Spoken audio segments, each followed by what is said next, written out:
17 na ka mga barangay sa Zamboanga City ang gideklarang drug-cleared human midugang sa listahan ang laing duha pa ka mga barangay sa syudad.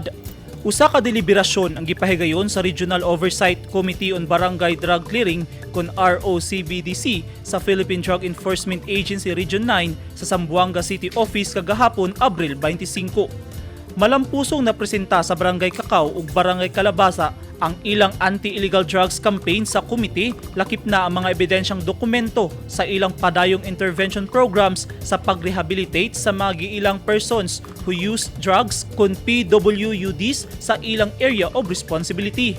Ang duha ka mga barangay midugang sa 14 ka mga barangay sa syudad nga drug cleared samtang laing usa ang gideklarang unaffected.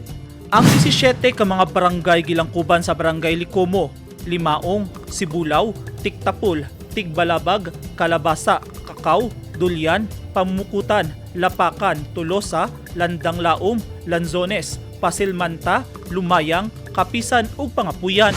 Gipangunahan mismo ni PIDEA Regional Director ug ROCBDC Chairperson Emerson Margate ang aktibidad.